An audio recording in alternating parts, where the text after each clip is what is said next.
Bonjour, bonsoir à tous qui nous rejoignent de différentes régions et pays. Je m'appelle Anastasia Bouchok et je travaille sur la gestion des connaissances dans le partenariat de connaissances pour une croissance verte. C'est un grand plaisir de vous accueillir à la table ronde aujourd'hui. Mécanismes nationaux de coordination pour une mise en œuvre robuste du plan national de mise en œuvre organisé par le partenariat pour une croissance verte et la connaissance. Dans le cadre du projet de mise à jour des plans nationaux de mise en œuvre mondiaux dirigé par le PNU et financé par le FEM, la discussion d'aujourd'hui rassemble des participants de toute l'Europe, d'Afrique et d'Asie, tout en accueillant également des collègues et partenaires d'autres régions qui se joignent à nous pour échanger leurs idées et leurs expériences. Nous sommes ravis d'avoir l'interprétation disponible en français et en russe. Alors, n'hésitez pas à sélectionner votre canal à langue préféré au bas de votre écran Zoom. Le but de cette table ronde est d'explorer comment les pays peuvent établir et renforcer des mécanismes de coordination nationale qui soutiennent l'ensemble du cycle de leurs plans nationaux de mise en œuvre, depuis la préparation et la consultation jusqu'à l'examen, l'approbation et la présentation d'un rapport. Notre objectif est d'identifier les bonnes pratiques et les défis et d'apprendre les uns des autres comment la coordination institutionnelle peut rendre la mise en œuvre du plan national de mise en œuvre plus efficace et durable.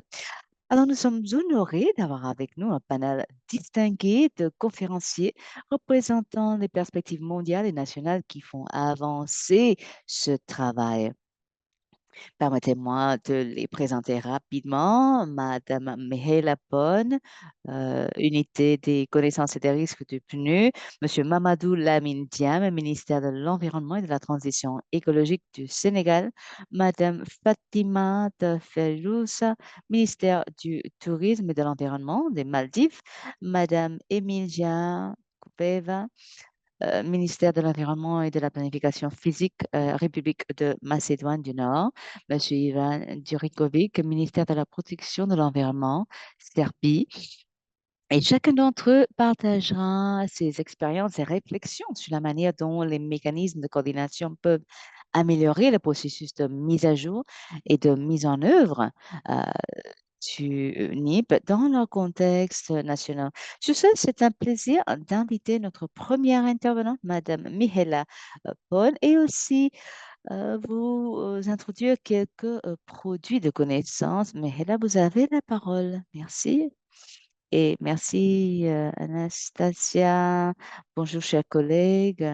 C'est un plaisir d'être ici pour vous présenter. Nous avons eu plusieurs webinaires cette année organisés en collaboration avec GGKP, mais ça fait plaisir de revenir à ce sujet qui m'est cher depuis des années. Donc, je vais partager mon écran maintenant.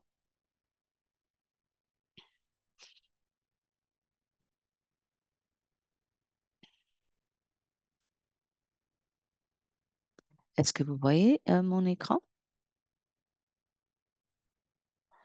Oui, merci. Oui, oui, ça va, très bien.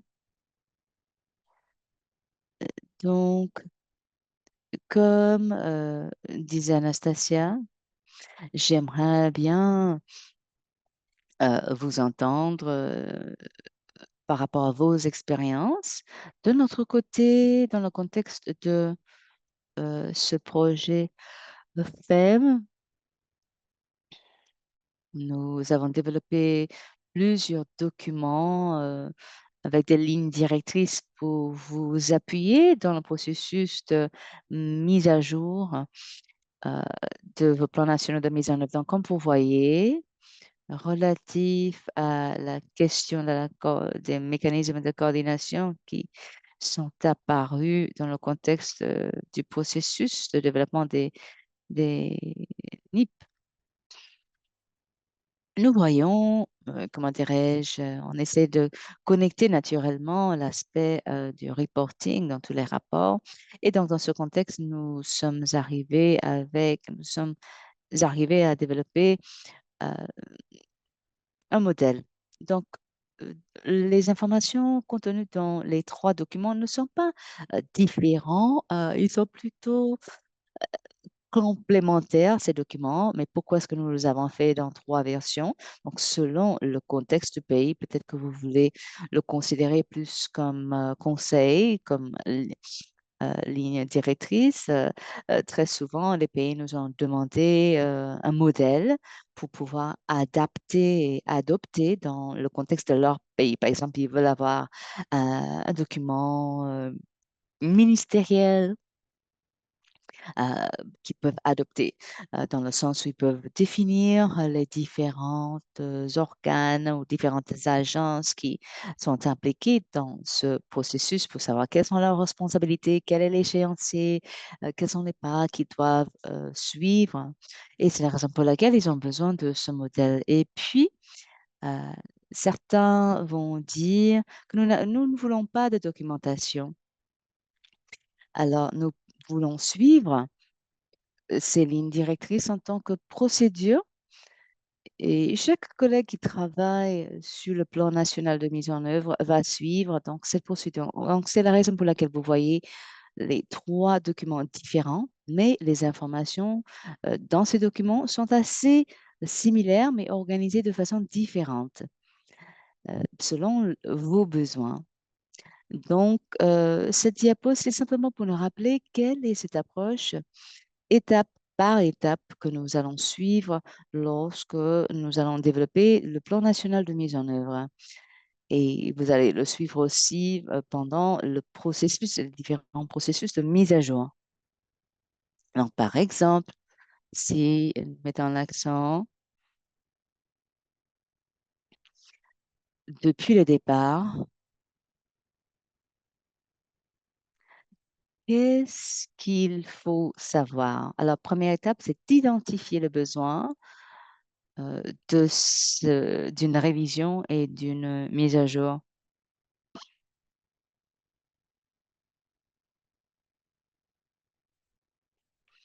Donc, lorsque premiers, les nouveaux produits chimiques sont introduits dans une convention, vous, en tant que partie, sont de demander de mettre à jour votre plan national de mise en œuvre. Donc, tout au plus 2 ans après la mise en vigueur de la convention. Donc, il y a cette option. Ou bien, il y a des facteurs internes. Par exemple, vous avez des changements en interne, des changements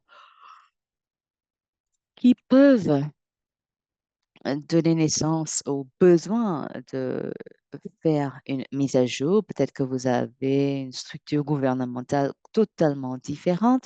Peut-être qu'il y a certaines agences de l'État qui étaient responsables auparavant dans la mise à jour du plan d'action national et maintenant, ces agences, ces organes n'existent plus, par exemple. Donc, premièrement, il faut identifier le sujet de la mise en jour et savoir qu'est-ce qui va provoquer la mise à jour.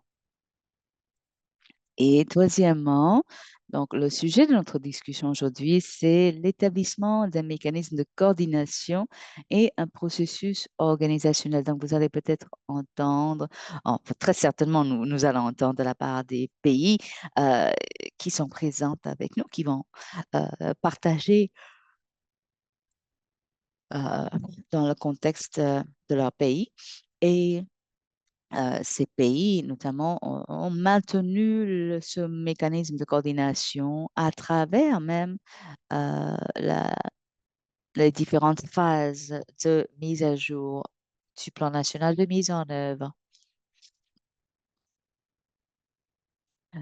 Certains autres pays que nous avons vus, par exemple, basés sur les bonnes expériences avec ce mécanisme de coordination, ils ont étendu leur mécanisme pour comprendre tous les sujets relatifs aux produits chimiques. Donc, ils disent, effectivement, ils ont commencé avec les POPs, mais ils se sont rendus compte que comme il y a tant d'autres produits chimiques, ils veulent étendre le groupe, euh, ils veulent tenir compte de différentes agences, différents organismes pour inclure un plus grand groupe de produits chimiques.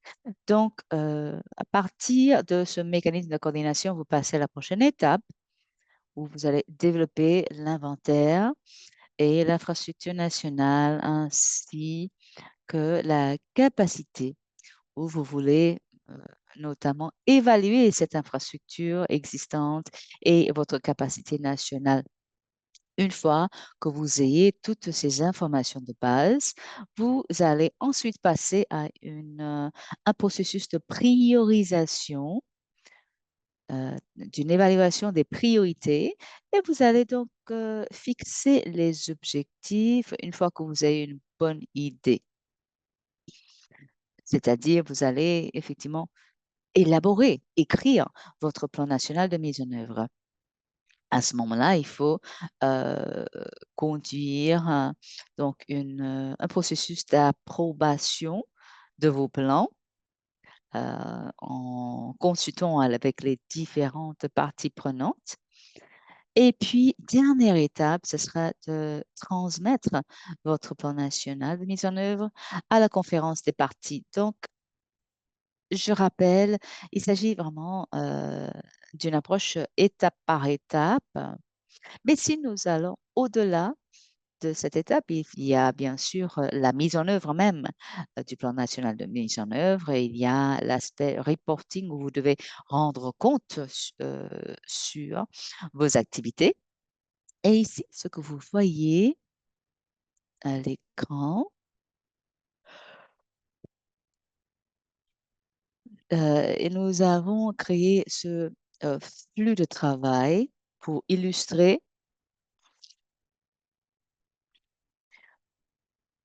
pour, comment dirais-je, vous voyez dans votre pays, le plus souvent, il y a une agence qui prend le devant, qui dirige, qui chapeaute le processus, qui normalement a le mandat de collecter des informations, mais aussi de mettre en œuvre. Donc, cette diapo vous permet de voir à quoi cela peut ressembler, un flux de travail.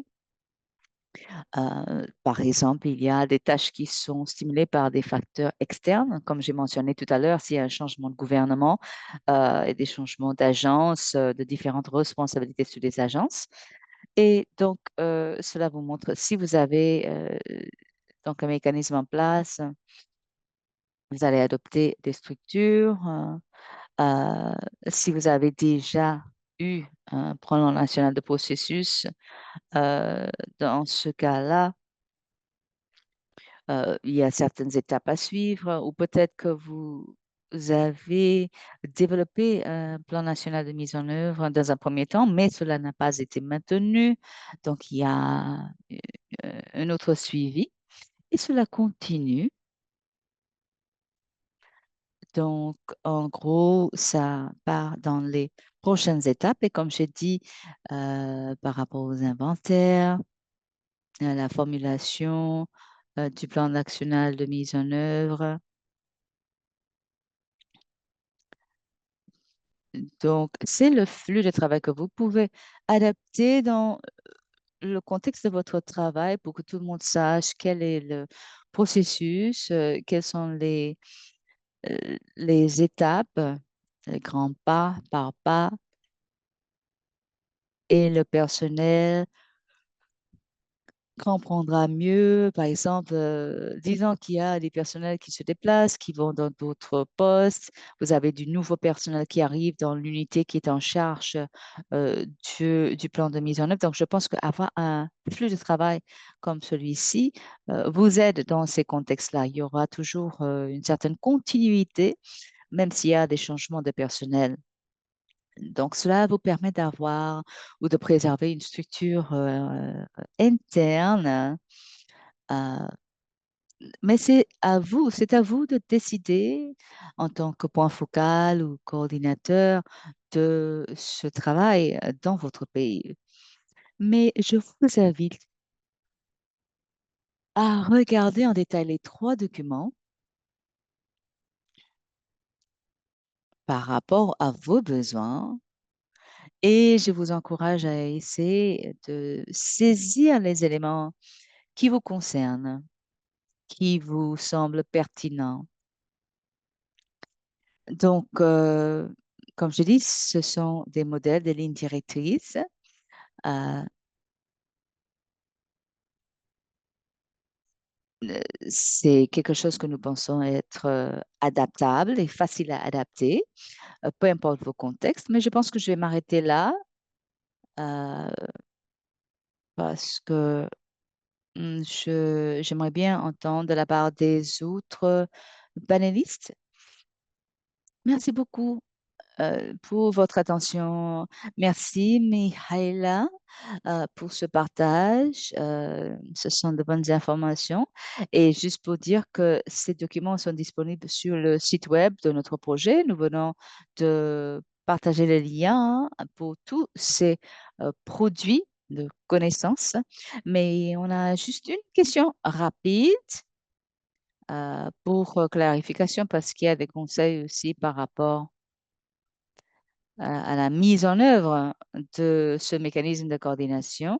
Mais comme vous avez mentionné dans votre première diapo, selon le cas, il y a des cas précis. Donc, par exemple, il y a un document qui s'appelle la loi modèle. Donc, c'est quelque chose que les pays peuvent adopter pour leur contexte. Donc, si vous regardez ce document, cela est vraiment un texte pratique. Oui, nous avons été très pratiques. On voulait rester logique, pratique. Ce sont des textes que vous pouvez utiliser euh, dans le cadre de votre législation, non simplement comme guide, mais vraiment pour avoir la formulation linguistique des textes, des règles. Donc, nous avons déjà défini les sections, les articles, nous avons indiqué euh, dans le texte là où vous pouvez adapter à votre contexte national ce que nous disons. Et donc, le mécanisme de coordination est établi, c'est sous le leadership de telle entité, telle entité. Donc, vous allez pouvoir remplir le modèle. Peut-être que je peux vous montrer l'exemple du texte pour que vous puissiez voir directement à quoi cela ressemble. Euh, j'ai beaucoup de fenêtres ouvertes, excusez-moi. Je cherche le texte pour vous montrer. Vous voyez mon écran? Oui, tout à fait. Voilà. Donc, par exemple, vous voyez, il y a différents chapitres, différentes sections, différents articles qui sont déjà définis. Donc, je prends par exemple l'article A.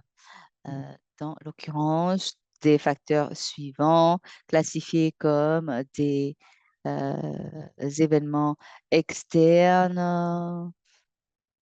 Laissez-moi voir un autre exemple. Donc, par exemple, nous disons dans l'article 4, euh, le- l'agence département, euh, ici appelée l'agence directrice nationale en charge de conduire les mises à jour. Et là, vous allez donc définir, vous allez insérer le nom de l'agence. Donc, c'est vraiment un texte pratique. Vous allez voir quelles sont les tâches pratiques euh, qui doivent être menées par cette agence, donc l'agence nationale directrice. Donc, vous avez tous les éléments ici, étape par étape, à suivre. Donc, vous pouvez l'utiliser comme un exemple pour adapter euh, votre propre langage ou bien vous pouvez vous servir en tant que tel du texte. Ce n'est pas obligatoire. Ce n'est pas nécessaire d'avoir un instrument législatif en place, mais si vous voulez l'avoir, vous pouvez très facilement vous servir de cet exemple parce que déjà, c'est déjà prédéfini. Vous n'avez pas à réfléchir à la logique, à tous les détails du processus. C'est déjà fait pour vous.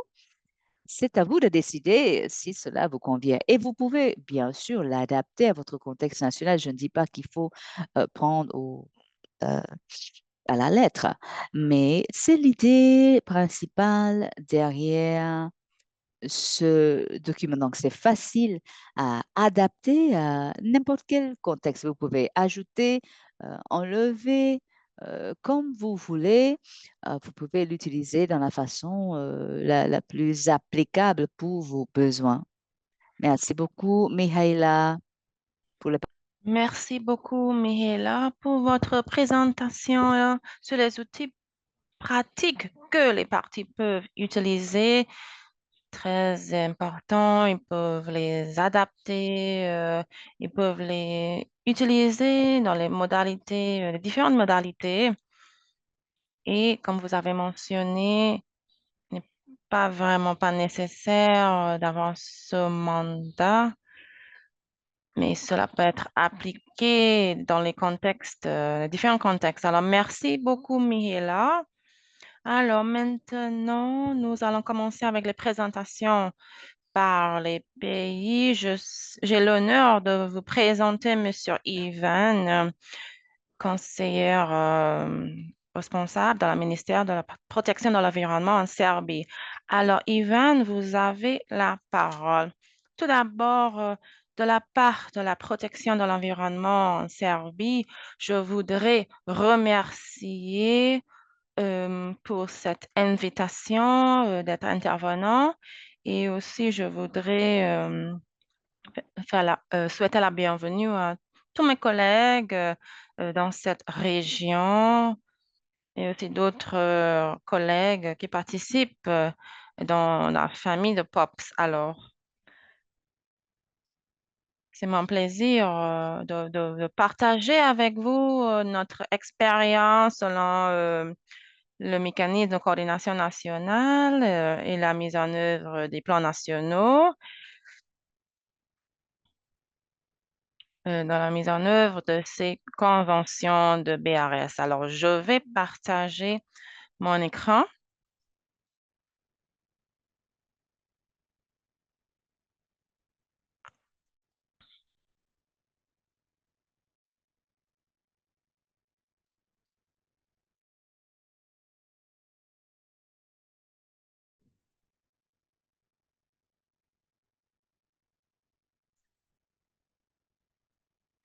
Alors, est-ce que vous pouvez voir mon écran? Oui, oui, très bien. Merci. Alors, en ce qui concerne le mécanisme de coordination nationale, le premier mécanisme a été établi pendant la mise à jour des plans nationaux dans ce processus et l'objectif de ces groupes de travail,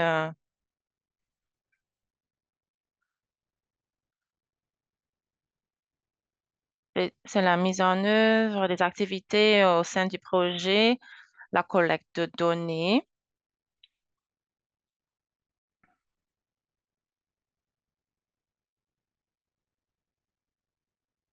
et aussi prendre en compte la mise à jour des inventaires des POP et les inventaires des nouveaux POP. Mais après le processus de la mise à jour des plans nationaux, nous avons reformulé un mécanisme très similaire et nous avons établi ce mécanisme au niveau national. Nous avons une mise en œuvre conjointe avec les conventions de Bâle, de Rotterdam et Minamata, Stockholm. Et nous avons utilisé nos expériences positives tirées du processus de NIP. Et nous avons aussi l'engagement d'autres parties prenantes qui ont participé dans ce processus. Alors, selon notre organisation institutionnelle, nous avons cette synergie avec le BRS et avec notre ministère de la protection de l'environnement. Alors, Selon notre contexte, nous avons des secteurs communs responsables pour le déchet, la gestion des eaux usées et au sein du même secteur, il y a le département responsable pour les produits chimiques et dans le département pour la gestion des déchets, nous avons le département qui gère les déchets. Nous avons une personne de contact dernier. Nous avons aussi un point focal national pour la Convention de Stockholm et aussi un point focal pour la Convention de Minamata. En plus, au sein du département de la gestion des déchets, il y a un point focal national aussi. Alors, nous avons aussi développé notre plan d'action pour renforcer le travail en synergie dans la mise en œuvre de ces conventions.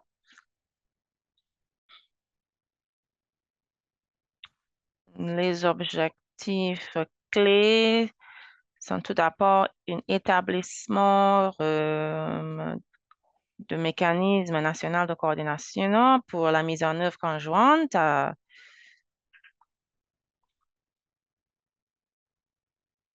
Nous avons mis en œuvre quelques mesures. Tout d'abord, l'identification de ces parties prenantes.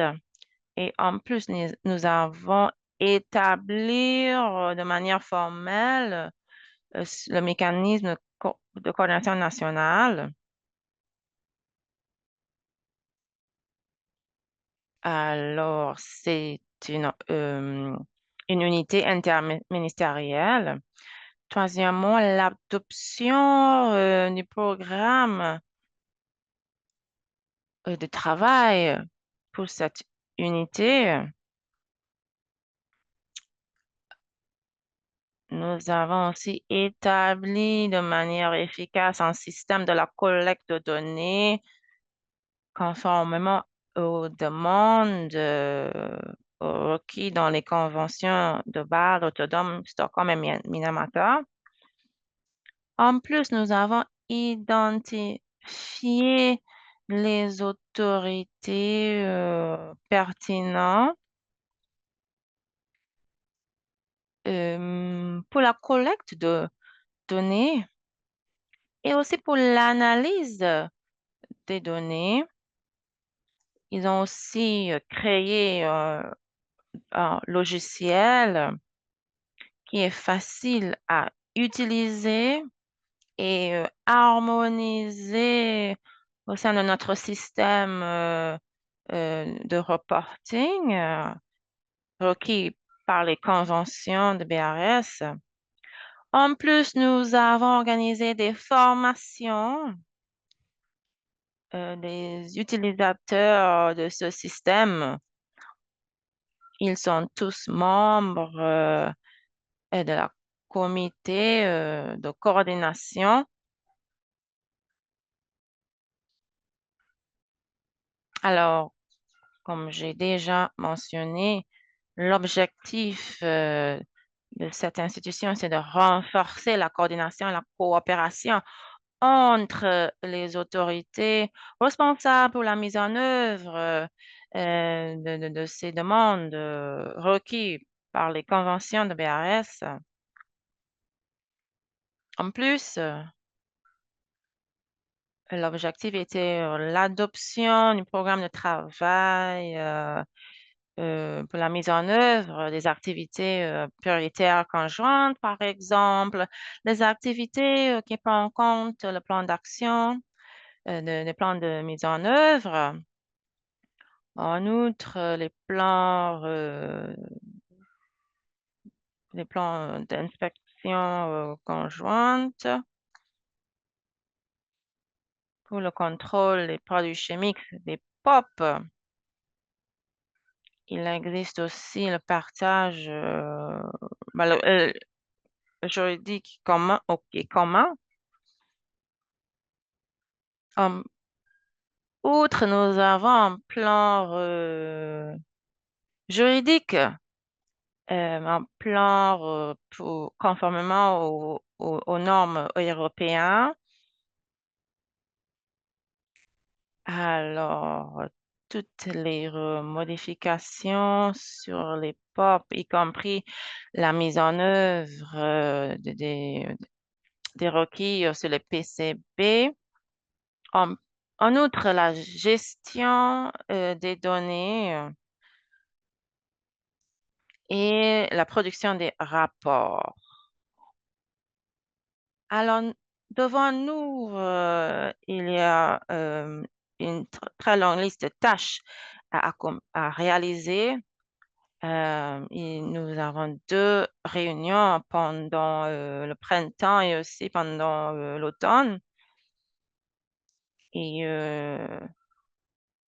nous avons un travail commun et un travail dédié pour chaque membre qui fait partie de cette, cette institution. Et après chaque réunion, ils doivent euh, développer des rapports pour dire pour raconter, inclure les objectifs réalisés et le travail reste à faire. Et lors de la prochaine réunion, n- nous mettons à jour le plan de travail. Alors, sur cette diapositive, vous pouvez voir les composantes, la structure du mécanisme national de coordination.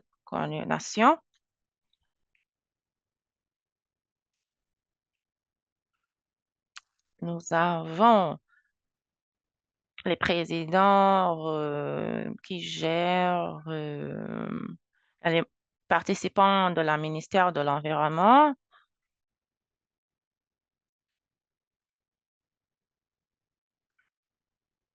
Alors, lors de chaque réunion, euh, la priorité change entre les points focaux des conventions.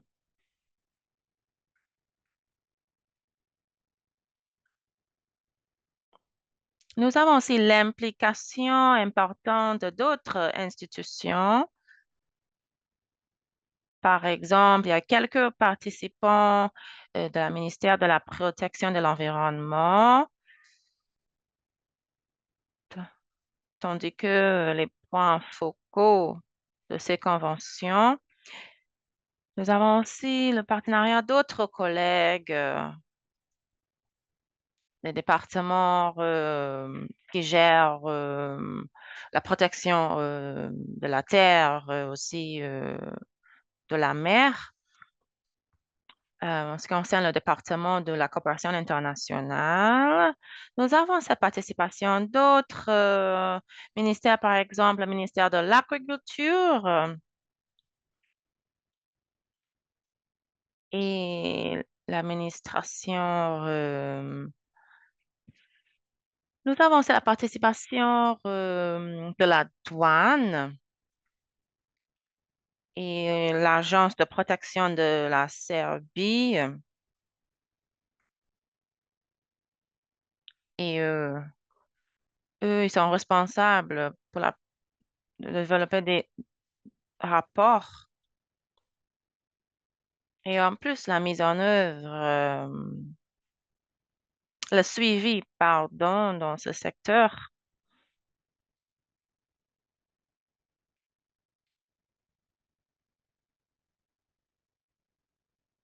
Nous avons aussi la participation du secteur de la santé. Le département qui est responsable pour les produits chimiques participe aussi. Nous avons aussi un registre de produits chimiques À part de ces institutions gouvernementales, nous avons aussi l'implication des représentants de la Chambre de commerce de la Serbie, qui est notre lien industriel au secteur du commerce. Il y a des organisations non gouvernementales qui participent aussi et la sécurité des produits chimiques. Nous avons la participation du secteur de recherche avec des chercheurs qui participent, y compris le département de la toxicologie. En outre, vous pouvez voir sur cette diapositive un aperçu de notre système d'information, le logiciel que nous utilisons est utilisé par nos points focaux. Ce système nous permet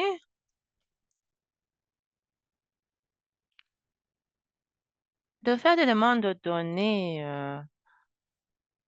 pour pouvoir mettre à jour le système.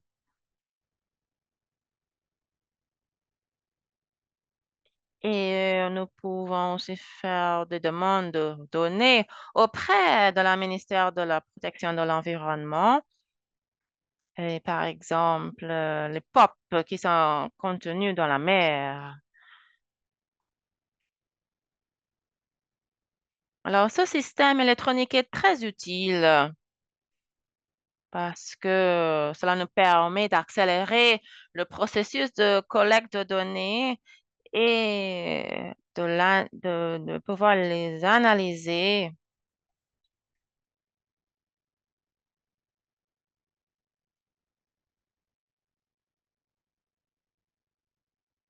Alors, nous avons aussi des bonnes pratiques. Et c'est une bonne pratique pour nous. Av- Auparavant, le processus de collecte de données était très lent. Mais maintenant, grâce à la technologie, le système est plus rapide. Ce système électronique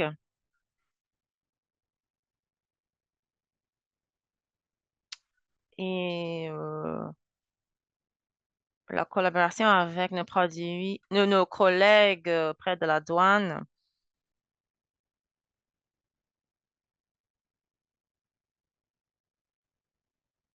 Alors, 7 jours avant la date limite, avant la soumission de données, et la date limite est 3 jours avant la soumission des données.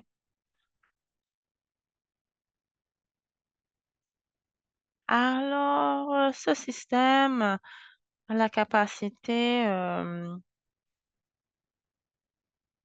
d'inclure tous les documents pertinents pour nos réunions et y compris les notes les- de nos réunions.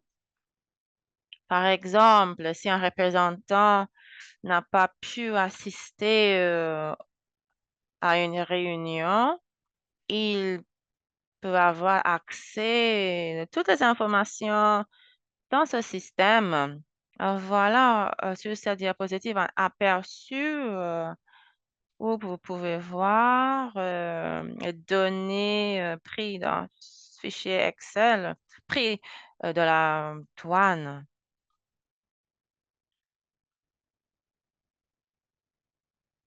Vous pouvez voir les produits chimiques qui contiennent probablement du POPs, ce qui est très pertinent pour nos analyses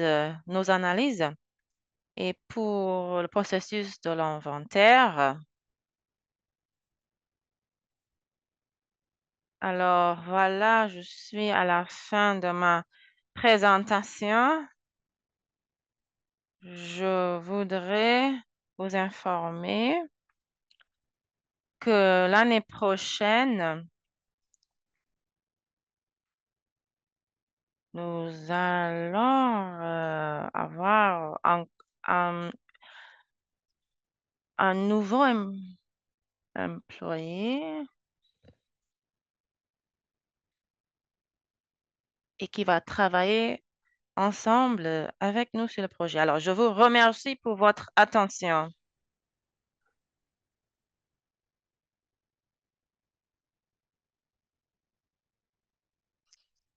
Merci beaucoup pour cette présentation.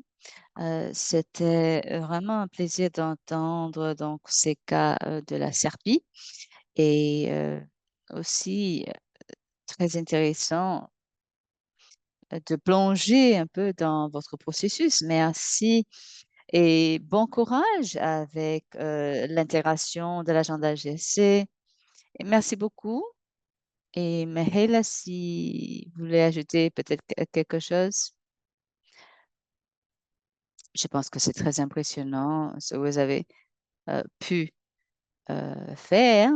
Et je pense que c'est génial comment la coordination nationale en Serbie a évolué avec l'agenda mondial. Et donc, je pense que c'est un excellent exemple. J'ai une question. J'ai vu que vous avez beaucoup d'entités euh, par rapport à ce que vous avez mentionné. Donc, ma question, c'est comment est-ce que vous réussissez à garder l'engagement dans le processus de discussion? Parce que la plupart du temps, cela peut être un défi. Donc, si vous pouvez partager ça avec nous, nous utilisons de bons exemples dans les groupes de travail. Donc, il y a une immense coordination de ce groupe de travail. Nous connaissons les collègues qui travaillent dans les autres institutions, les autres agences, et nous savons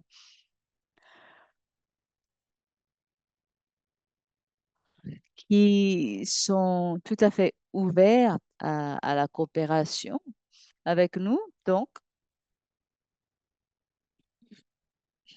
après la mise à jour du plan national de mise en œuvre, n- nous avons simplement à faire une demande de nomination, mais aussi officiellement, nous demandons à, à d'autres membres, les membres qui ont une expérience.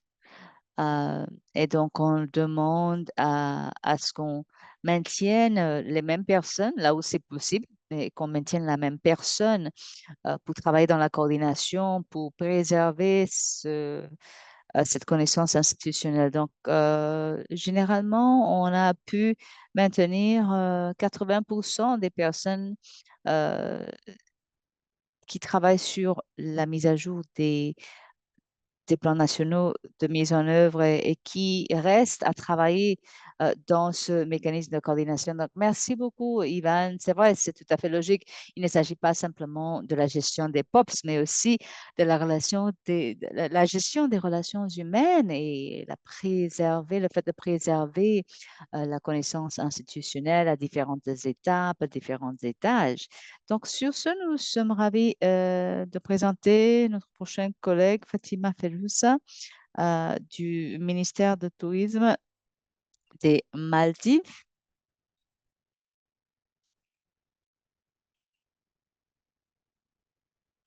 Madame Fatima Ferouza,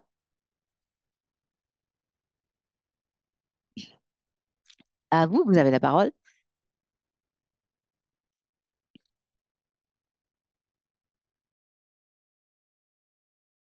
Est-ce que vous pouvez le passer en mode plein écran?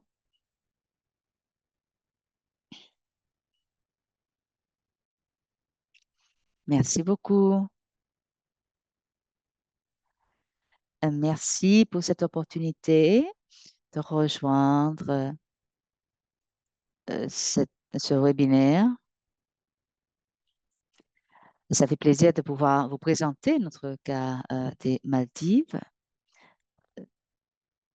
et notamment la révision et la mise à jour de notre plan national de mise en œuvre pour la Convention de Stockholm. Donc, les Maldives, c'est une nation composée de petites îles, notamment de 1190 îles euh, formées de corail et 26 atolls d'une superficie de 750 kilomètres sur un axe nord-sud.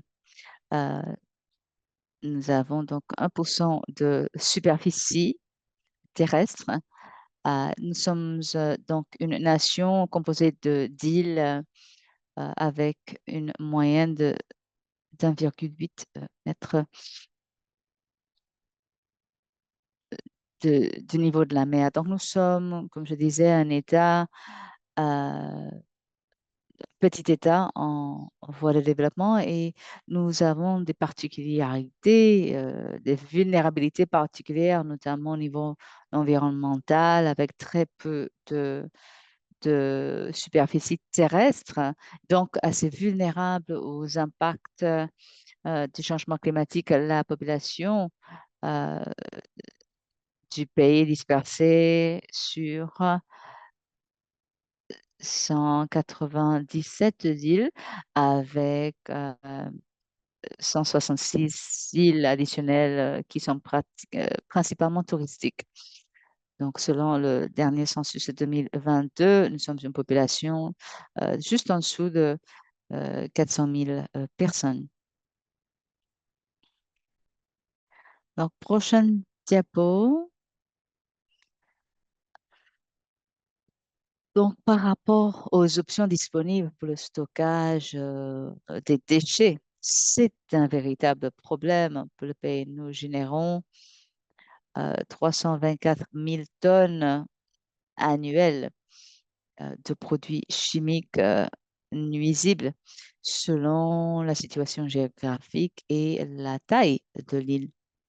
Et donc, les options de stockage sont inadéquates. Donc, avec de petites îles, avec une petite population, euh, les pratiques actuelles d'élimination des déchets ne sont pas suffisantes, ils sont inadéquates. Et donc, la plupart des produits chimiques, des déchets, euh, passent dans l'eau. Alors, en termes de responsabilité du mécanisme de coordination nationale, nous avons comme mandat d'évaluer et examiner le progrès du projet ainsi que de fournir des conseils, euh, élaborer la politique et fournir un guide institutionnel au projet.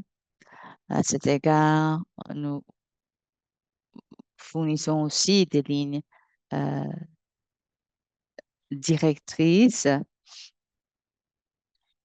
et lorsque c'est possible, nous procédons et nous décidons sur les changements et nous partageons des informations par rapport aux activités d'information des différentes organisations.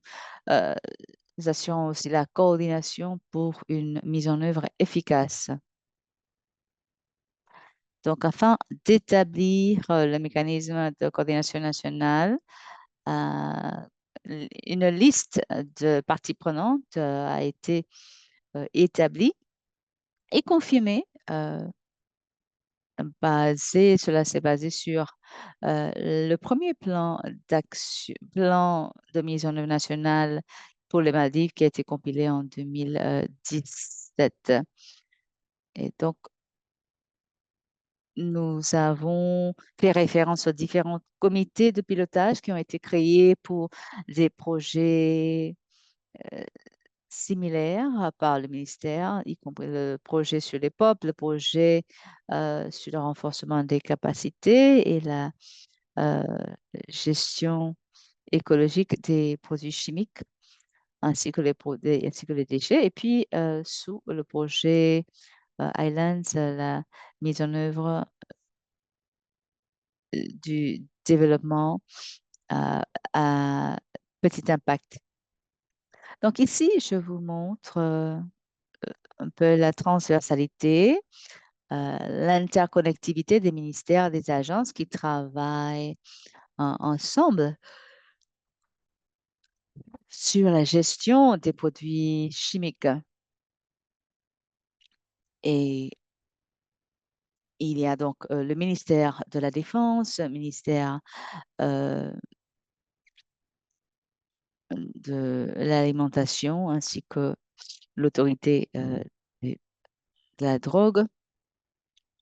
Dans ce tableau, vous voyez d'autres institutions, d'autres agences qui sont impliquées, par exemple le ministère de l'Environnement, l'Agence de protection environnementale, ainsi que euh, le ministère du Tourisme. Cette agence de protection environnementale est très important dans l'optique d'accorder des permis d'exportation de produits chimiques. Donc, par rapport à la finalisation du mécanisme de coordination nationale, des courriers d'invitation ont été envoyés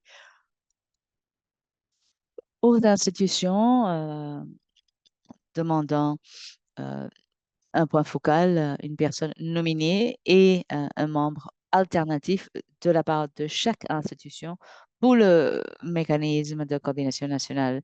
Donc, ce premier mécanisme a eu lieu le 30 mai 2024. Alors voilà, nous avons les 14 institutions et agences qui sont impliquées dans le mécanisme de coordination nationale. La première agence est l'agence réglementaire, l'agence environnementale réglementaire, l'autorité de l'aviation civile des Maldives, le service des douanes, les forces de la défense nationale, le ministère d'Agriculture et le bien-être des animaux, le ministère euh, de la Défense, Santé, 10, 11, 12 font tous partie du ministère de Tourisme, mais ce sont des départements tout à fait différents du même ministère. Et notamment, il y a un département de contrôle de la pollution et la gestion des déchets qui est sous l'égide du ministère de Tourisme et de l'Environnement. Nous avons aussi, bien sûr, l'Université nationale de Maldives et la Corporation de gestion des déchets. Alors, comment est-ce que ce mécanisme de coordination nationale soutient la revue et la mise à jour? Euh, c'est un peu tôt de répondre à cette question pour expliquer comment cela a été résolu, mais dans les mois à venir, nous allons assister à l'atelier de validation. Et l'objectif de cette première réunion du mécanisme de coordination nationale était d'approuver le budget et partager les responsabilités euh, parmi les membres pour assurer une livraison euh, du projet et des livrables du projet et assurer la réussite du projet. Donc, le mécanisme consiste en un exécutif avec 14 membres nominés par les institutions respectives et l'exécutif est un individu qui représente la gestion du projet et qui va présider euh, le mécanisme de coordination. Alors, il y a des responsabilités spécifiques de l'exécutif qui incluent d'assurer qu'il y ait une structure organisationnelle cohérente pour le projet et aussi une série de plans logiques. Il faut aussi suivre et présider le mécanisme. Donc, pour faire une mise à jour du projet et des livrables sous le projet, jusqu'à présent, les rapports d'inventaire préliminaires ont été soumis à l'unité de gestion de projet par l'équipe d'experts pour révision et commentaires. Donc, Il y a aussi un inventaire préliminaire des SCCP, des paraffines chlorinées, ainsi que les MCCP, les paraffines chlorinées à chaîne moyenne dans les Maldives. Nous prévoyons une deuxième réunion du mécanisme de coordination le mois prochain. Et puis, le processus de l'extension du projet est en cours. Le mandat de ce mécanisme est basé sur le profil POP qui a été développé et le mécanisme va développer des critères pour prioriser la mitigation euh, ainsi que l'élimination des impacts environnementaux et sanitaires des POPs. Donc, selon ces critères, il y aura normalement des priorités qui seront abordées. Alors, le mécanisme euh, va conduire des révisions de projet pour euh, évaluer la performance du projet et aussi pour faire une mise à jour du plan de travail annuel pour l'année suivante. Dans l'année finale du projet, le mécanisme de coordination aura une révision pour capter les leçons tirées et discuter des opportunités pour élargir le projet. Euh, En parlant des leçons tirées, les recommandations pour d'autres parties. Alors, pendant la première réunion, c'était vraiment pour se mettre d'accord sur euh, une échéance préliminaire. Donc, nous avons pu nous mettre d'accord sur les réunions, la fréquence des réunions. Et depuis, puisque nous sommes un petit État insulaire, nous avons parfois certains membres qui vont d'assister aux réunions. Donc, on essaie de faire une combinaison de réunions virtuelles et réunions en présentiel. Et nous essayons aussi, par rapport à la nature dispersée des parties prenantes du pays, à travers le pays, parfois c'est beaucoup plus faisable pour eux de se réunir en ligne. Mais nous continuons notre travail avec les autorités du gouvernement local.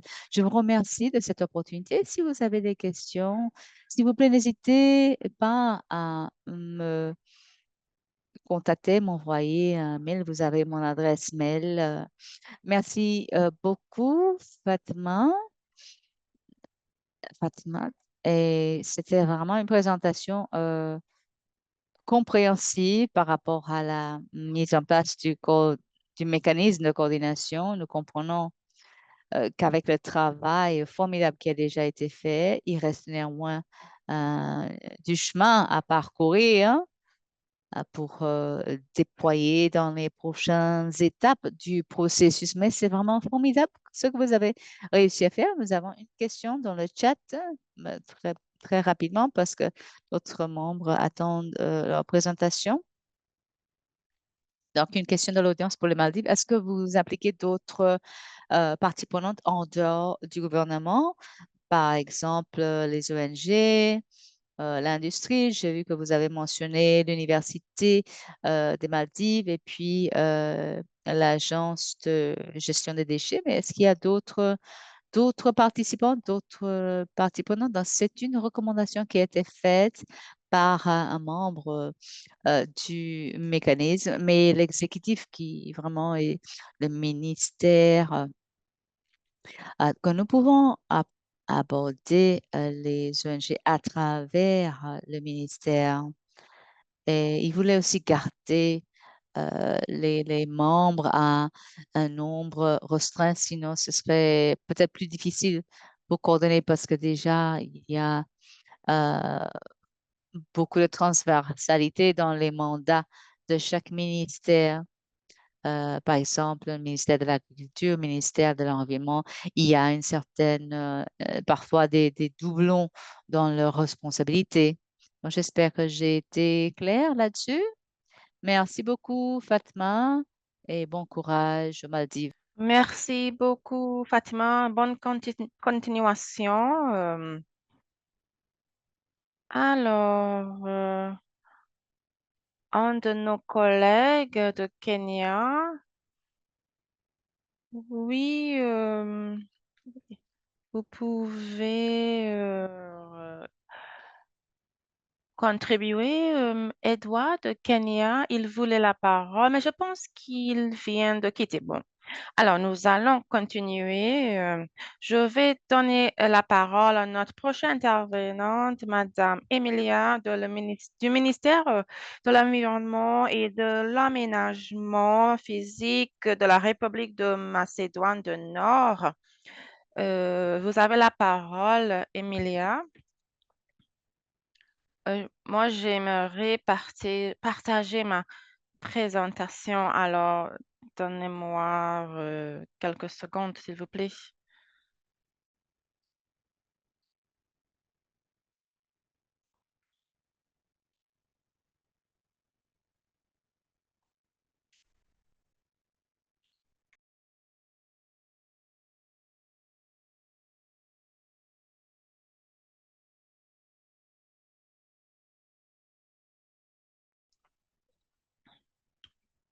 Oui, Amelia, nous pouvons voir votre présentation. Bonjour à tous et merci beaucoup pour l'invitation de participer lors de cette table ronde. Alors, pour la préparation de ma présentation, j'ai suivi les lignes directrices données par les organisateurs. Tout d'abord, je vais parler un peu de notre histoire. Alors, notre premier plan national a été créé en février 2004-2005. Alors, la première comité de pilotage a été établie en 2002. Alors, lors de cette première plan national, il y avait la participation de la ministère de l'Environnement, de la Planification, le ministère de l'Agriculture. On travaille sur le développement de ce premier NIP. Le ministère de la Santé, de l'Économie et secteur privé, public et les ONG. En 2019, nous avons établi une autre comité de pilotage. Et au sein de ces activités, de cette comité de pilotage, alors voilà les institutions qui ont participé, le ministère de l'Environnement et cet ministère était l'agence principale de la coordination. Nous avons aussi la participation de la ministère de la Santé, responsable pour la mise en œuvre des produits chimiques, pour ce travail de la gestion des produits chimiques. Le ministère du Transport et Communication, de l'Agriculture, de la gestion d'eau, pour la gestion de pesticides, le ministère de la Finance et aussi l'administration de la douane. Ils étaient responsables pour la gestion aux frontières. En 2012, nous avons fait notre deuxième mise à jour et les agences qui ont participé, qui ont établi cette comité, le ministère de l'Environnement, ils ont participé aussi dans le premier NIPS et nous avons créé un différents départements au sein de le ministère de l'Environnement, une unité qui gère la POPS, il y avait le ministère du Transport, de l'Environnement, de Communication, ministère de l'Agriculture, ministère des Finances, l'administration de douane, le ministère de l'Économie. Alors, En 2011, nous avons établi notre deuxième comité de SAICM. Il y avait les mêmes agences qui ont participé dans cette comité.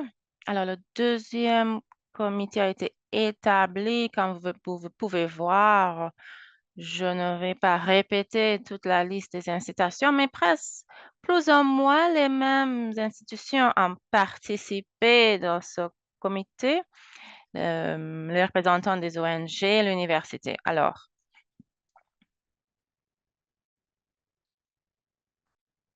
je veux dire que j'aimerais dire que cette option était la meilleure option. Nous avons établi un comité pour gérer les produits chimiques et les déchets, pour gérer les déchets, pour la plupart les produits chimiques. L'option plus acceptable pour nous était d'établir un comité général pour gérer les produits chimiques conformes aux conventions de BRS. Et pour cet objectif, nous avons créé un comité avec le focus de la gestion de produits chimiques et la gestion de déchets établi par le ministère de l'Environnement et l'aménagement physique. Il y avait la participation du ministère de la Santé, Transport, Communication, Agriculture, ministère des Finances, l'administration de la douane aussi.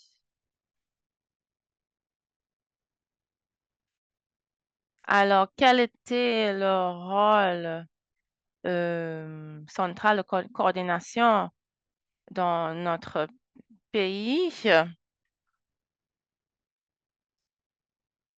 Alors, le rôle principal était de prévenir, en fait, arrêter les efforts menés en isolation. Ils avaient l'objectif de faire les liens entre les organisations responsables pour la gestion des POP et toutes les organisations qui participent dans la gestion des POP. Comme je viens de dire plusieurs fois, le ministère principal était le ministère de la Santé, qui gère tous les aspects de la gestion des produits chimiques. Et il y a la participation de la ministère de la Santé qui gère tous les aspects axés sur la santé. Et ils ont aussi la responsable de la mise en œuvre de la loi pour appliquer la loi reliée à la gestion de POP. Le ministère de Santé aussi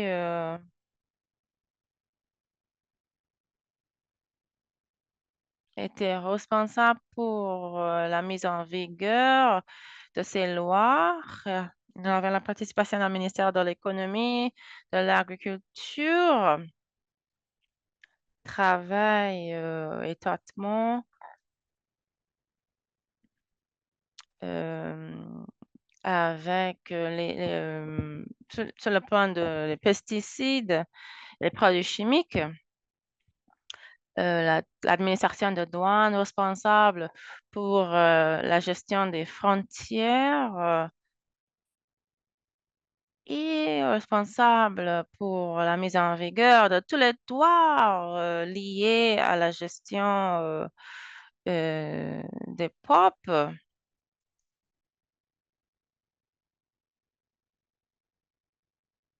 Alors, alors, quel est le point principal pour notre succès? Alors, euh, alors, il faut assurer la participation euh, de toutes les parties prenantes. Alors, et nous avons mené plusieurs activités pour la mise à jour du document de NIP. Il est très important de créer ce processus de revue de NIP très transparent. Après cela, nous avons créé un plan d'adhésion et approuvé par le public. Nous avons aussi facilité l'intégration de changements juridiques, y compris nos obligations internationales. Étant donné la nouvelle liste de POP dans la Convention de Stockholm, nous avons aussi dû mettre à jour notre NIP, notre document de NIP. Nous avons aussi l'implication des experts à la mise à jour de NIP et a reçu en fait le soutien euh, par les décisionnaires. Quels sont nos défis? Alors, nous n'avions pas des réunions fréquentes. Un des défis était aussi l'engagement de nos membres et ceci a créé des faiblesses au sein de notre mécanisme. Malgré le statut formel, il y avait un manque de pouvoir pour mettre en vigueur certains aspects. Et il y avait des problèmes juridiques. En plus, nous avons la contrainte financière, l'allocation des ressources. La comité a approuvé le plan national, mais nous n'avons pas reçu le soutien financier et nous avons toujours cette dépendance sur les barres de fonds à l'extérieur. Alors, maintenant, passons aux leçons tirées. Alors, la participation de toutes les institutions est primordiale. Euh, Nous avons réalisé la compilation et la mise à jour de notre NIP à travers ce comité de pilotage multisectoriel. La coordination dépend du dévouement, la participation de tous les membres et pour nous,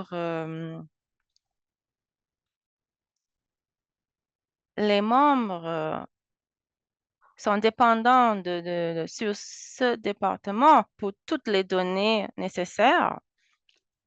Et quelles sont les recommandations? Alors, tout d'abord, pour formaliser la comité au sein de nos lois, pour formaliser le rôle et la composition de notre comité de pilotage au sein de nos lois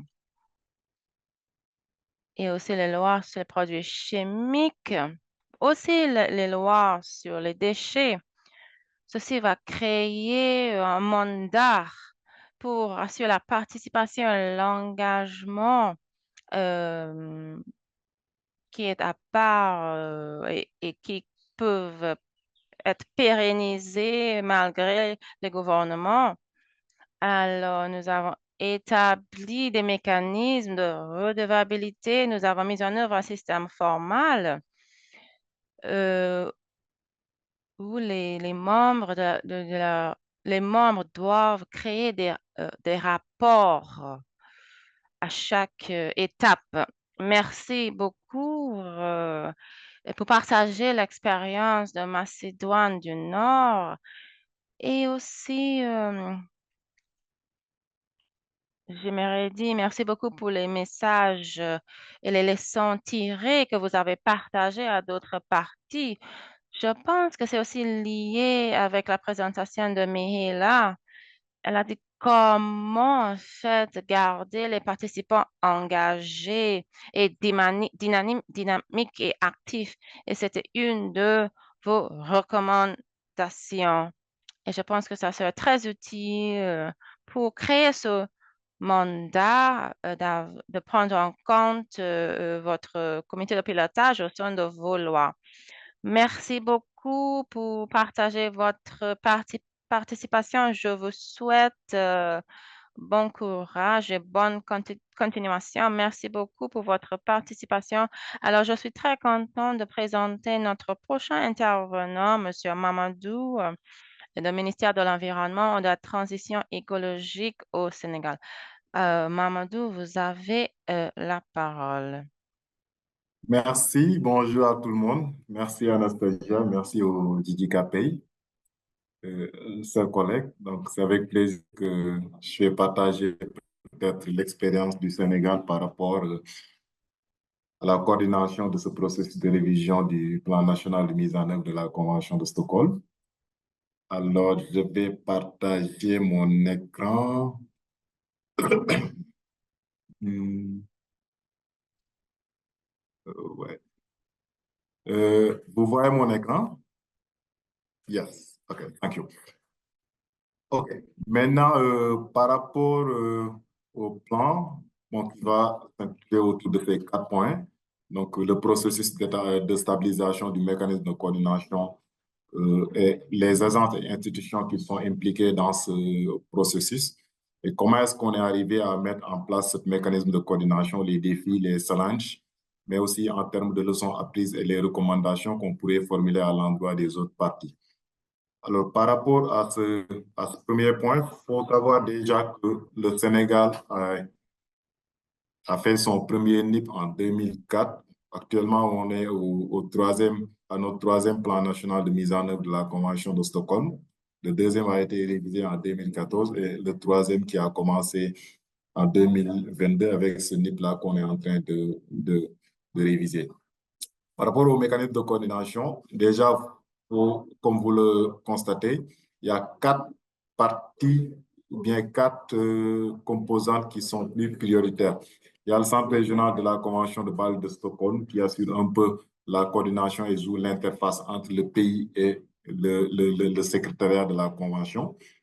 Il y a le comité de pilotage, parce qu'au Sénégal, quand même, on a la chance d'avoir la gestion des déchets dangereux et la gestion des produits chimiques qui sont concentrés au sein d'un même ministère, qui est le ministère en charge de l'environnement et de la transition écologique. Et dans ce ministère-là, qui assure le secrétariat d'une commission nationale de mise en œuvre, d'une commission nationale de gestion des produits chimiques qui a été instaurée depuis 2002. Et cette commission-là assure et constitue le comité de pilotage de tous les projets qui ont trait avec la gestion des produits chimiques et des déchets dangereux. Et vous verrez que dans cette commission-là, il y a pratiquement tous les services qui sont impliqués dans la gestion de ces produits-là. Par exemple, vous avez le ministère de l'Environnement, vous avez le ministère de la Santé, vous avez le ministère du Commerce, le ministère en charge des Finances à travers la douane, agriculture, travail, etc. Et la photo que j'ai présentée ici, vous verrez qu'il y a la santé, il y a la protection civile qui assure un peu le contrôle des bâtiments, des substances, des produits qui sont utilisés au niveau des bâtiments. Il y a aussi les laboratoires, par exemple le CERES Locus Sox. Il y a l'Institut sénégalais de normalisation qui met en place les différentes normes en matière de gestion de ces produits-là et de tous les articles, bien sûr. Donc ça, c'est les membres du comité de pilotage. Comme vous l'avez vu, hein, c'est un comité très, très, très élargi où toutes les parties prenantes ils sont représentées. J'ai oublié de mentionner aussi que dans ce comité-là, il y a les ONG, par exemple Panafrica, qui est membre de ce comité et qui joue interface un peu en matière de gestion des pesticides et des produits qui sont un peu utilisés au niveau des périmètres maraîchers. Après ce comité de pilotage, il y a le comité technique. Le comité technique qui est composé plus ou moins des services qui sont impliqués directement dans la gestion des produits chimiques. Il y a l'environnement, il y a le ministère de la Santé, il y a à travers le centre antipoison, parce qu'au Sénégal, on a un centre antipoison qui assure un peu la surveillance des empoisonnements ou bien des contaminations des personnes, en fait. Il y a la douane qui assure tout ce qui est importation, qui gère les importations des produits, des articles, et qui nous aide beaucoup dans la transmission des données relatives aux produits chimiques, aux articles, parce qu'aujourd'hui, euh, l'enjeu, c'est les pauvres retardateurs de flamme qu'on trouve surtout dans les articles, que ce soit les véhicules, que ce soit les jouets, que ce soit les produits qui sont utilisés dans le secteur du BTP, etc. Donc, je pense que la douane nous aide beaucoup dans la transmission de ces données-là. Il y a l'agriculture aussi, à travers la direction de la protection des végétaux, qui gère un peu le contrôle des pesticides. Par exemple, le ministère de l'Agriculture nous a beaucoup aidé dans la transmission déjà de la liste des, des importateurs et des formulateurs de pesticides au niveau national, mais aussi la liste des grandes sociétés ou bien des grandes firmes agricoles qui utilisent ces pesticides-là au niveau des périmètres maraîchers. Et nous, on a fait des lettres d'introduction à l'endroit de ces producteurs maraîchers pour leur demander de nous envoyer, de nous communiquer les matières actives qui sont utilisées au niveau de ces champs-là. Et là, ça nous a beaucoup aidé dans l'identification déjà des pesticides POP qui sont en circulation ou bien qui sont utilisés au Sénégal. Le commerce aussi, le ministère du Commerce, sur le commerce intérieur, qui assure le contrôle sur le marché qui assure le contrôle des produits qui sont mis sur le marché et qui nous a beaucoup aidé dans l'interprétation aussi des codes SH. Par exemple, nous, on a utilisé pour les importations les codes SH du système des Nations Unies, mais on s'est rendu compte dans le traitement de ces données que certains codes SH n'étaient pas trop conformes avec ce que les services du commerce utilisent. Et là, on a fait un travail de compilation, de confrontation, et le commerce nous a beaucoup aidé dans le suivi, bien dans l'identification de certains produits qui sont importés au niveau national. Il y a aussi le ministère en charge de l'industrie qui nous a beaucoup aidé aussi, surtout en matière de gestion des POPNI, avec les cimenteries, les centrales de production d'électricité, etc., qui sont pratiquement les principales sources de génération de ces POPNI. Donc ça, c'est le comité technique. Et le rôle du comité technique, c'est de jouer l'interface entre les experts et le comité de pilotage. Donc, nous verrons ça dans le diapositive suivant. Il y a aussi les experts. Donc, les experts, c'est bon, les 3 experts qui se sachent de donc, faire les travaux d'inventaire. Maintenant, par rapport au processus de mise en place de cette commission-là, donc, il faut reconnaître qu'on a fait de lancement du projet en février 2023 et ces consultations ont permis d'identifier la Commission nationale de gestion des produits chimiques pour assurer un peu le rôle du comité de pilotage. Et après, on a formalisé cela à travers un arrêté ministériel qui statue, bien qui demande à ce que le comité de pilotage soit assuré par la Commission nationale de gestion des produits chimiques. Après ça, bon, on a tantôt, Mirelia a posé la question par rapport à la fidélisation des membres ou bien à l'assiduité de ces membres-là. Ce qu'on a fait, c'est qu'on a nommé des points focaux. On a désigné des points focaux pour chaque ministre, surtout pour le comité technique.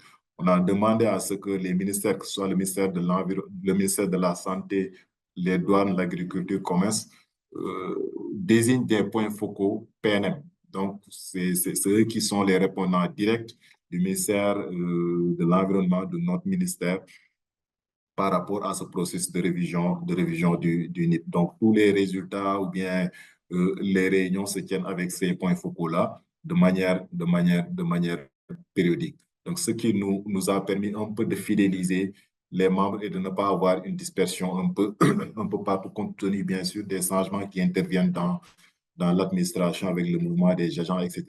Donc, ces points focaux aussi nous ont beaucoup aidés dans ce processus-là. Alors, par rapport au mécanisme, maintenant, il faut savoir que déjà, c'est le ministère de l'Environnement qui coordonne le projet, notamment notre direction et le point focal de la Convention de Stockholm. Et vous verrez que si c'est un schéma très simplifié. Donc, les experts qui coordonnent directement avec le point focal, donc, à l'occurrence, qui reçoit tous les documents, les projets qui donnent les orientations par rapport aux études. Et ces documents, une fois produits de manière provisoire, sont directement envoyés au comité technique pour une évaluation. Comme je l'ai dit tantôt, le comité technique, c'est les ministères qui sont directement impliqués dans la gestion de ces produits-là. Donc, une première évaluation est faite par ce comité technique-là pour déjà la validation des données, des inventaires ou bien donner des orientations. Si on a aujourd'hui, dans le cadre de ces inventaires, si les experts rencontrent des difficultés par rapport à l'accès des données, par rapport à l'accès au niveau de certains industriels-là, c'est ce comité qui évalue tout cela et donne des orientations. Maintenant, s'il s'agit de la validation des rapports, c'est ce comité technique aussi qui évalue le rapport, donne des orientations par rapport aux résultats, etc., au point focal, ou bien qui fera un rapport et transmettre ça aux experts. Mais si le rapport est validé, par exemple, les rapports d'inventaire sont validés techniquement, donc le rapport est directement transmis au comité de pilotage pour une validation à une échelle plus large. Ce qu'on évite, c'est que par rapport à cela, c'est que le rapport provisoire soit directement envoyé au comité de pilotage pour validation. Parce que l'expérience a montré que les gens de l'administration n'ont pas toujours le temps de lire correctement les rapports, de vérifier les données qui sont communiquées. Et le temps n'est pas souvent imparti, suffisamment de temps n'est pas donné au comité de pilotage parce que souvent c'est dans le cadre d'une réunion d'une demi-journée ou bien maximum de 2 jours. Et les gens n'ont pas souvent le temps de lire correctement les rapports et de s'approprier des résultats. C'est la raison pour laquelle, excusez-moi, on fait ce travail interne-là de validation technique avant d'envoyer, de vérification technique, bien sûr, avant d'envoyer le rapport au comité de pilotage pour une validation. Et si ce rapport est validé ou bien le document est validé, on envoie directement au ministère de l'Environnement pour faire la transmission au centre de Bâle, au centre régional des conventions de Bâle et de Stockholm pour une transmission au secrétaire. Donc, un peu ça, c'est le mécanisme de coordination qui est simplifié.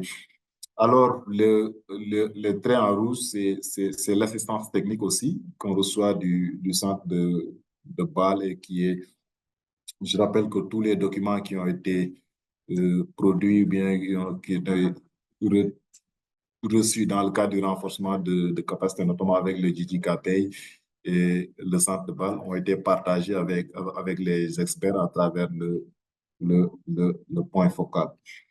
Donc, c'est un peu ça, le mécanisme simplifié le mécanisme simplifié de coordination dans le cadre du processus de révision du PNM.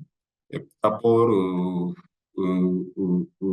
au succès et aux défis, il faut comprendre que le mécanisme de collecte a joué un rôle important dans le processus de collecte des données des inventaires. Par exemple, la facilitation, le premier succès, c'est la facilitation dans la collecte et la transmission des données sur les POPs. Par exemple, si on prend les pesticides, comme je l'ai dit tantôt, c'est le ministère, la DPV, la Direction de la protection des végétaux, qui nous a transmis la liste de tous les importateurs, les formulateurs, mais aussi la liste des sites qui utilisent ces pesticides dans le cadre de la production agricole. Ils ont aidé aussi dans le ciblage des zones à risque d'utilisation des pesticides. Vous savez que le Sénégal est un pays où on pratique l'agriculture. Pas trop l'agriculture intensive dans certaines parties, bien sûr, mais c'est la DPV qui nous a orientés vers ces secteurs-là, vers ces parties du territoire où on en fait peut-être, on est parti rencontrer les utilisateurs de ces pesticides-là pour voir un peu de manière visuelle les produits qui sont utilisés dans ces périmètres-là et peut-être faire une évaluation du risque, parce qu'il y a une partie qui concerne l'évaluation de l'impact socio-économique en rapport avec l'utilisation de ces pesticides-là. Là, le ciblage de ces zones-là nous a vraiment aidé. Par rapport au POPNI, comme je l'ai dit tantôt, c'est suite avec le ministère de l'Industrie et du Commerce qui nous ont beaucoup aidé dans la transmission aussi. Par exemple, aujourd'hui, le Sénégal, c'est un pays qui exporte bien, qui recycle beaucoup de ferraille et on s'est rendu compte que ça aussi, c'est une niche de génération de ces POPNI-là. Le raffinage des produits hydrocarburés, etc., la production de ciment, de fer. Et toutes ces données-là ont été obtenues grâce à la collaboration qu'on a avec le ministère en charge donc, de l'industrie et du commerce. Pour les propres retardateurs de flamme aussi, c'est la même chose avec les importations de véhicules, les équipements électriques et électroniques, les articles, les moquettes, etc., qui sont importés. Si on utilise aujourd'hui la base de données de l'UN comme traite, on se rend compte que c'est très difficile de faire, de voir en termes de provenance ou bien en termes de qualité des produits qui sont directement importés. Mais si on se réfère à notre cotation, à notre système de cotation national avec les commerces, facilement on pourra disposer de ces données-là. Maintenant, par rapport aux défis, il faut reconnaître aussi que même si le mécanisme est huilé, mais quand même, on a certains défis par rapport au renforcement du mécanisme de coordination. Par exemple, le premier défi, c'est l'implication de nouveaux acteurs. On a vu que, par exemple, dans l'inventaire des PCB, on s'est rendu compte qu'il fallait impérativement impliquer dans le mécanisme de coordination, impliquer la société, la compagnie nationale d'électricité. Donc, parce que l'accès, souvent, les compagnies n'ont pas vocation à transmettre facilement les données liées aux transformateurs en service, liées aux équipements en stockage, etc. Ils sont un peu réticents par rapport à la transmission des données, de même que les industriels, en fait, pour souci de concurrence, etc., de transmission de ces données-là.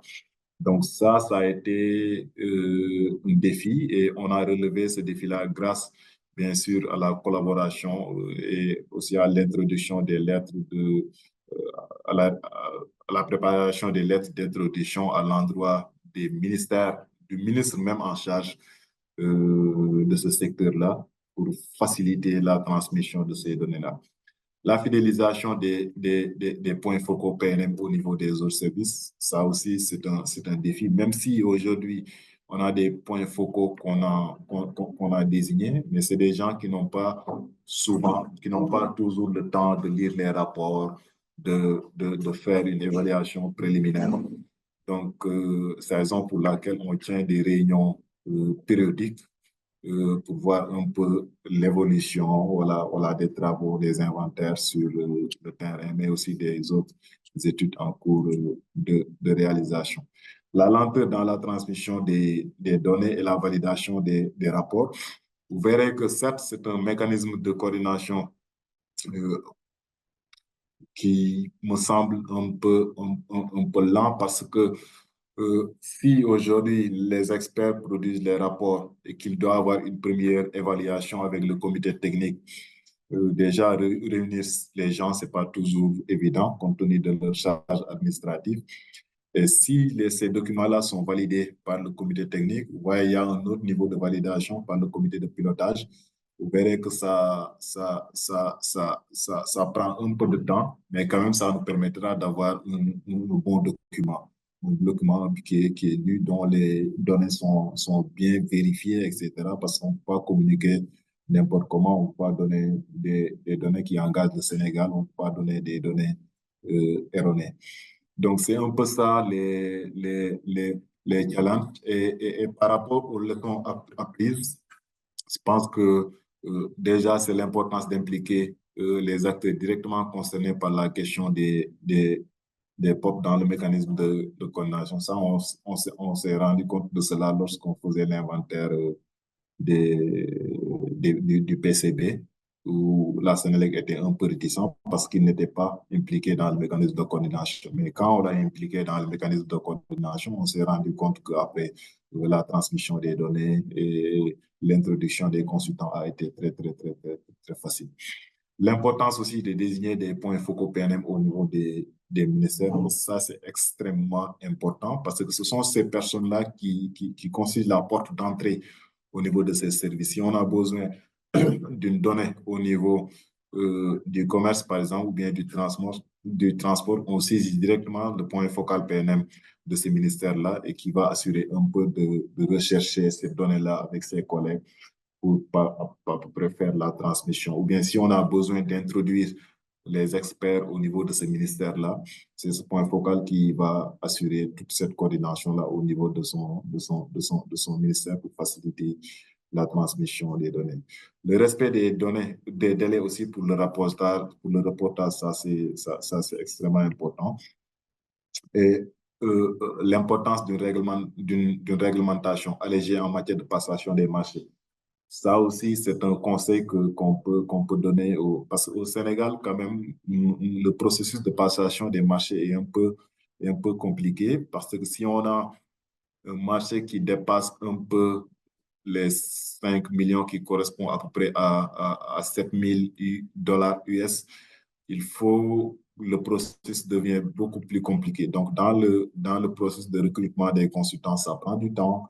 Pour organiser des ateliers avec un certain budget aussi, ça prend un peu un processus qui est un peu compliqué avec des passations des marchés. Des fois, c'est un peu compliqué et ça prend du temps.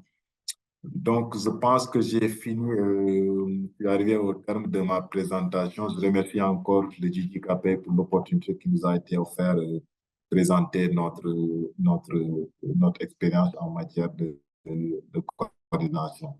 Merci, merci. Je vous rends la parole. Je vous rends la parole. Merci.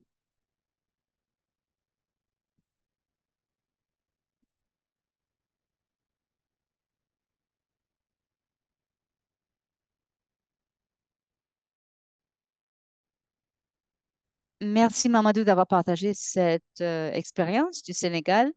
En regardant les diapos, je vois autant de similarités, effectivement, et la leçon que le mécanisme de coordination nationale est vraiment efficace. Vous avez le pouvoir, comme vous avez dit, Mamadou, ils ont le pouvoir de collecter les données, ils ont aussi le pouvoir de prendre contact avec les parties prenantes euh, là où c'est un peu difficile d'obtenir des données. Donc, ils ont le pouvoir de faire appel aux différents ministères, aux différents points focaux pour accéder aux données dont nous avons tous besoin. Donc, je pense que c'est primordial. Et sur ce, je pense que nous avions un léger retard et j'apprécie que tout le monde soit resté avec nous, y compris tous les intervenants des différents pays qui sont présents avec nous. Et c'est vraiment un privilège de vous avoir tous avec nous et de partager vos expériences, euh, de partager les,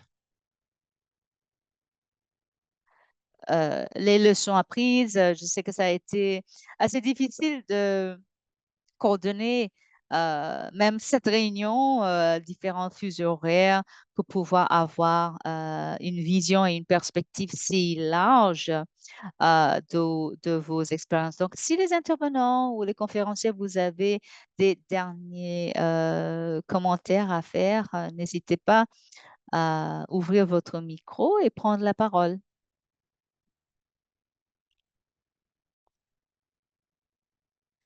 Emilia, Fatma, Ivan, Mamadou.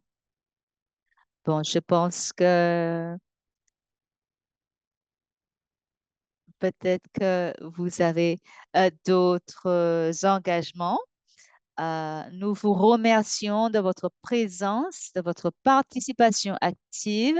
Nous vous souhaitons euh, une excellente mise en œuvre dans vos différents processus. Bon courage pour le travail à suivre. Nous vous souhaitons les meilleurs et nous allons partager l'enregistrement de ce webinaire avec vous. Merci beaucoup. Bon courage, bon travail. Merci, merci et au Thank you. revoir. Merci. Merci.